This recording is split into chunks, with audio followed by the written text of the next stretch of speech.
नमस्कार शिक्षक मित्रांनो, पुनश्च एकदा माझ्या शिक्षक मित्र सुनील देवल जाधव या यूट्यूब चॅनलमध्ये आपले सहर्ष स्वागत आहे. गेल्या 2 दिवसामध्ये आंतरजिल्हा बदली संदर्भात खूप मोठ्या घडामोडी झालेल्या आहेत. त्याच्यावर सर्व राज्यभर साधक-बाधक चर्चासुद्धा चालू आहे आणि मंत्रालयात काय घडामोडी घडल्या त्यापैकी काही घटना शिक्षकापर्यंत पोहोचलेल्या आहेत. परंतु बैठकीमध्ये काय झालं आणि त्याच्या अगोदर काय झालं या संदर्भात राज्यभरातून खूप फोन आले. माझ्या वैयक्तिक अडचणीमुळं काल अपडेट द्यायचे होते मला रात्री 9 वाजता, परंतु शाळेतील काही अडचणी किंवा माझ्या वैयक्तिक काही अडचणीमुळे मला अपडेट देता आले नाहीत. तर शिवराज्य शिक्षक संघटना महाराष्ट्र राज्य या संघटनेच्या माध्यमातून आम्ही गेली 7-8 वर्षे झालं आम्ही आंतरजिल्हा बदल्यासंदर्भात सातत्याने पाठपुरावा करत आलेलो आहोत. अभ्यासपूर्ण पाठपुरावा करणे हे आमच्या संघटनेचं वैशिष्ट्य आहे. परवा दिवशी मंत्रालयामध्ये नियोजित शिवराज्य शिक्षक संघटनेचा दौरा होता. याबाबत मी शनिवारी रविवारीच अपडेट दिलं होतं की मंगळवारी आम्ही माननीय मुख्यमंत्री महोदय यांची वेळ मिळवण्याचा प्रयत्न करून त्यांच्यापर्यंत शिक्षक भरतीच्या अगोदर आंतरजिल्हा बदल्या झाल्यानंतर कशाप्रकारे डी.एड. बी.एड.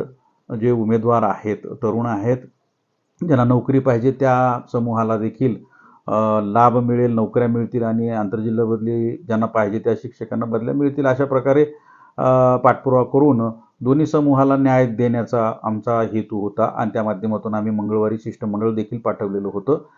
परंतु आयत्या वेळी त्या ठिकाणी अनेक शिक्षक त्या ठिकाणी वेगवेगळ्या संघटनेच्या माध्यमातून उपस्थित झाले होते. गोरेसाहेबांच्या माननीय आमदार गोरेसाहेबांच्या केबिनमध्ये बैठक देखील झाली. त्यानंतर शिवराज्य शिक्षक संघटनेच्या शिष्टमंडळासोबत सायंकाळी उशिरा 6:15 साडेसहा वाजता आणखी एक वेळा गोरेसाहेबांशी माननीय आमदार गोरेसाहेबांशी चर्चा झाली. त्यामध्ये माननीय आमदार अभिमन्यूजी पवार साहेब यांनी शिक्षकांच्या समस्या ग्रामविकास मंत्र्यापर्यंत पोहोचवल्या. कशा 15 ते 20 वर्षापासून अडकलेल्या शिक्षकांना आंतरजिल्हा बदल्या देणे आवश्यक आहे ही बाब त्यांच्या लक्षात आणून दिली. त्यानंतर एक मध्ये कॉल आला होता. तर त्यानंतर माननीय आमदार जयकुमार गोरे साहेबांनी उद्याच याबाबत विभागाची बैठक लावतो अशा प्रकारे त्या ठिकाणी वक्तव्य केलं होतं आणि त्यानंतर आंतरजिल्हा बदलीसाठी काही जागा राखीव ठेवू अशा प्रकारे त्या ठिकाणी आश्वासन दिलेलं होतं.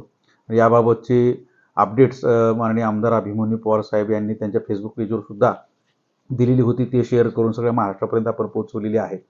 त्यानंतर दुसऱ्या दिवशी विभागाची बैठक होणार आहे, घेतली जाईल अशा प्रकारे त्यांनी आश्वासन दिल्यामुळं आमच्या शिष्टमंडळातील शिक्षक त्याच दिवशी परत आले. परंतु मला दुपारी 12:12 वाजला की आज 3:30 वाजता आपल्या संघटनेची बैठक आहे आणि आपण निमंत्रित आहात असं मंत्रालयातून मला फोन आला. परंतु मी त्यावेळेस त्यांना सांगितलं की 3:30 वाजता मी नाही पोहोचू शकणार तिथं, की आजची बैठक उद्या घ्यावी, उद्या आम्ही येतो. त्यावर त्यांनी प्रतिनिधी पाठवा वगैरे असं त्यांनी सुचवलं. मग आम्ही कुणी प्रतिनिधी त्या ठिकाणी आयत्या वेळी जातो का हे पाहिलं आणि त्या ठिकाणी आमचे शिक्षक मित्र थावरे सर आणि दुसरे आणखी एक शिक्षक आहेत ते त्या ठिकाणी गेले आणि त्यांनी आपली बाजू मांडण्याचा प्रयत्न केला. त्या ठिकाणी परत मला 1 वाजण्याच्या आसपास 1:15च्या आसपास मला परत मंत्रालयातून फोन आला की बैठकीची वेळ बदललेली आहे, 3:30च्या ऐवजी 1:30 वाजता बैठक ठेवलेली आहे आणि विभागाचे सर्व अधिकारी आलेले आहेत आणि तुम्ही पण या बैठकीसाठी तुमचे प्रतिनिधी पाठवा अशी मला सूचना आली. तेव्हा त्यांना मी सांगितलं की आमचे प्रतिनिधी 1 तासाच्या अंतरावर आहेत आणि ते 2:30-3 वाजता त्या ठिकाणी पोहोचू शकतील, आता काही पोहोचू शकणार नाहीत. दरम्यानच्या काळामध्ये त्यांची बैठक सुरू झाली आणि आंतरजिल्हा बदल्यासंदर्भात नोकर भरतीच्या अगोदर कशाप्रकारे आपण बदल्या करू शकतो यावर त्या ठिकाणी चर्चा झाली. याचे इतिवृत्त निश्चित आपल्याला मिळेल, कारण त्या बैठकीमध्ये कोणीही शिक्षक प्रतिनिधी नसल्यामुळं ते समजलं नाही. परंतु बैठक झाल्यानंतर दोन्ही बैठका झाल्यानंतर माननीय सचिवांशी सुद्धा आमच्या शिष्टमंडळातील शिक्षकांनी चर्चा केली. त्यानंतर कशाप्रकारे आंतरजिल्हा बदल्या नोकर भरतीच्या अगोदर करून SIR किंवा जनगणना हे जे कामकाज आहे याला बाधा पोचणार नाही याबाबत आम्ही सखोल अभ्यास करत आहोत. माननीय मोठ्या अधिकारी आहेत त्या यावर तांत्रिक चौकशी करणार आहेत आणि त्याबाबत रिपोर्टिंग किंवा अहवाल देणार आहेत सचिवांना किंवा मंत्री महोदयांना आणि त्या माध्यमातून होणार आहे. बैठक सुरू झाली 3-3:30 वाजता बैठक सुरू झाली. त्याच्यामध्ये अनेक संघटनेचे शिक्षक प्रतिनिधी होते. वास्तविक 2च संघटनाला त्या ठिकाणी निमंत्रण होतं, परंतु काही आंतरजिल्हा बदलीग्रस्त शिक्षकांनी इतर संघटनाशी संपर्क करून काही प्रतिनिधी पाठवलेले होते.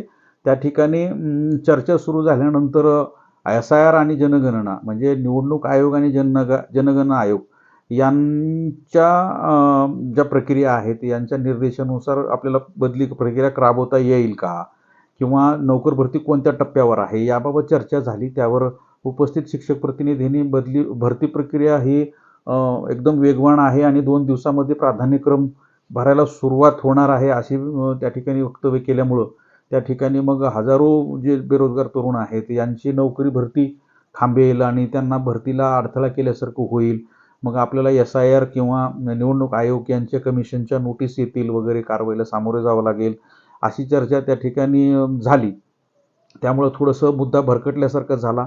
त्यानंतर नेहमीप्रमाणे मंत्री महोदयांनी आपली मुलं मराठी शाळेत आहेत का, जिल्हा परिषद शाळेत आहेत का असे प्रश्न उपस्थित केले शिक्षकासमोर. याही अगोदरच्या बैठकीमध्ये साहेबांनी असे प्रश्न विचारलेले होते. ग्रामविकास विभाग, ग्रामविकास मंत्री आणि आपलं महाराष्ट्र शासन शिक्षकांच्या आंतरजिल्हा बदलीच्या बाजूनं आहे. बदल्या त्यांना करायच्या आहेत, परंतु निवडणूक आयोग आणि जनगणना आयोग यांच्या काही सूचनांचा काहीतरी त्या ठिकाणी अडथळा येऊ शकतो का, किंवा आपण काय करू शकतो याबाबत ग्रामविकास विभाग काम करत आहे. आपण त्यांच्यावर विश्वास ठेवूया. माननीय आमदार अभिमन्यू पवार साहेबांनी पाठपुरावा केलेला आहे. त्यांनी त्यांच्या फेसबुकवर सुद्धा वॉलवर टाकलेलं आहे की आंतरजिल्हा बदलीबाबत सकारात्मक चर्चा झालेली आहे. माननीय मंत्री महोदयांनी सुद्धा फेसबुकला अपडेट दिलेला आहे की आढावा बैठक घेतलेली आहे. आंतरजिल्हा बदली संदर्भात काय करता येईल याबाबत सर्व चर्चा झालेली आहे. आपण इतिवृत्त या बैठकीचं जे काही येतं त्यापर्यंत आपण वाट पाहूया. काही शिक्षकांचे मला सकाळपासून फोन आहेत की आंदोलन करावं लागेल का, कोर्टात जावं लागेल का. मी त्यांना सांगितलं की सरकारवर विश्वास ठेवा. हे पत्र काढलेलं आहे, बैठक झालेली आहे. या बैठकीतून काय येतं पुढे ते आपण पाहूया आणि त्याच्यानंतर पुढे जाऊया. वेगवेगळ्या संघटनेचे नकारात्मक मेसेज फिरत आहेत, तर त्यांनाही विनंती आहे की ग्रामविकास विभागातील सर्व अधिकारी कर्मचाऱ्यांशी आमची चर्चा झालेली आहे. कशा प्रकारे याच्यातून मार्ग काढता येईल, कारण जनगणना असेल किंवा निवडणूक आयोगाचा SIR प्रोग्राम असेल, हे काही लहान गोष्टी नाही आहेत. त्यालाही बाधा न पोचता आपण त्या ठिकाणी एक आपली बाजू मांडली. व्हिडिओ थोडा मोठा होईल, परंतु सगळ्या आंतरजिल्हा बदलीग्रस्त शिक्षकासाठी महत्त्वाचं आहे की आम्ही त्या ठिकाणी एक सूत्र मांडलेलं आहे की 30 दिवसामध्ये आंतरजिल्हा बदली प्रक्रिया पूर्ण होऊ शकते. आंतरजिल्हा बदली प्रक्रिया 30 ऑगस्टपर्यंत किंवा 31 ऑगस्टपर्यंत पूर्ण करून घ्यावी. त्यानंतर सप्टेंबर महिन्यामध्ये जे काही पदं आहेत ते परत एकदा जिल्हा परिषदनं त्या ठिकाणी पवित्र पोर्टलवर अपडेट करावी आणि कालच्या शासन निर्णयानुसार 31 ऑगस्टपर्यंत पदोन्नती प्रक्रिया पूर्ण करायची असल्यामुळे आणखी त्या नोकर भरतीच्या पदामध्ये, रिक्त पदामध्ये वाढच होणार आहे. त्यामुळं जे काही D.Ed. B.Ed. उमेदवार आहेत त्यांना अधिकच्या जागा उपलब्ध होऊ शकतात. हा त्यांनाही लाभ आहे. आणि या पदोन्नती प्रक्रियेमध्ये जर लवकर काही पदोन्नत्या झाल्या तर आंतरजिल्हा बदलीमध्ये सुद्धा त्या ठिकाणी मोठा लाभ होणार आहे. आंतरजिल्हा बदली प्रक्रिया नोकर भरतीच्या अगोदर केल्यानंतर त्यांच्या रिक्त पदामध्ये प्रवर्गनिहाय कुठलाही बदल होत नाही. एवढंच की एका जिल्ह्यामध्ये बल्कमध्ये नोकर भरती होण्याऐवजी वेगवेगळ्या जिल्ह्यामध्ये छोट्या छोट्या संख्येमध्ये नोकर भरती होणार आहे. आंतरजिल्हा बदल्या नोकर भरतीच्या अगोदर करा म्हणजे नोकर भरतीला विरोध नाहीच आहे. नोकर भरती झाल्यानंतर त्याही शिक्षकांना आंतरजिल्हा बदलीला सामोरे जावं लागणार आहे. वेगवेगळ्या जिल्ह्यामध्ये जागा भरल्यामुळे साहजिकच अनेक शिक्षकांना त्यांच्या जिल्ह्याच्या जवळ किंवा स्वजिल्ह्यामध्ये नोकऱ्या मिळू शकतात त्या उमेदवारांना. म्हणजे दोन्ही गटाला त्या ठिकाणी न्याय मिळवून द्यायचा असेल तर या पहिल्या 30 दिवसामध्ये आंतरजिल्हा बदली प्रक्रिया पूर्ण करून घेणे. आणि जनगणनेवर याचा परिणाम होणार नाही अशी आमची धारणा आहे. कारण जनगणनेचा जो दुसरा फेज आहे, दुसरा टप्पा जो आहे, तो दुसरा टप्पा आहे प्रत्यक्ष जनगणना आणि त्याचे प्रशिक्षण होणार आहेत. आणि प्रत्येक तालुक्यामध्ये 10% मनुष्यबळ एक्स्ट्रा राखीव घेतलेलं आहे, त्यांचीही त्या ठिकाणी ट्रेनिंग होणार आहे. आणि असं कुठल्याही तालुक्यामध्ये मोठ्या प्रमाणात आंतरजिल्हा बदल्या होऊन राखीव फोर्सपेक्षा अधिक शिक्षकांच्या त्या ठिकाणी आंतरजिल्हा बदल्या होण्याची शक्यता फार कमी आहे. त्यामुळे आणि ऑनलाईन पद्धतीने जनगणना होणार असल्यामुळं त्या ठिकाणी नवीन शिक्षक सुद्धा त्या शाळेवरचा त्या ठिकाणी युजर ID पासवर्ड त्याच्या नावानं क्रिएट करून पहिली जनगणना त्याच्यावर ट्रान्सफर करून त्या व्यक्तीच्या कुटुंब प्रमुखाचं नाव पाहून त्या ठिकाणी तो आंतरजिल्हा बदली प्रत्यक्ष दुसरा टप्पा करू शकतो, जनगणना चा दुसरा टप्पा तो करू शकतो. त्याच्यामुळे जनगणनेवर परिणाम होणार नाही. आणि SIR जो प्रोग्राम आहे तो SIR प्रोग्राम हा 31 ऑगस्ट किंवा 15 सप्टेंबरपर्यंत संपणार आहे.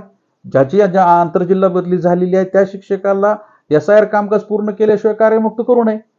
आणि त्याची जी कार्यमुक्ती आहे ती कार्यमुक्ती गृहीत धरून त्या ठिकाणी तेवढ्यापुरती त्या ठिकाणी शिक्षकाची नियुक्ती करू शकते. सप्टेंबर किंवा 2 ऑक्टोबर 5 ऑक्टोबर किंवा पहिल्या ऑक्टोबरपर्यंत पहिल्या आठवड्यापर्यंत त्या ठिकाणी नोकर भरती सुद्धा होऊन जाईल. तरी सर्व शिक्षकांनी शासनावर विश्वास ठेवावा.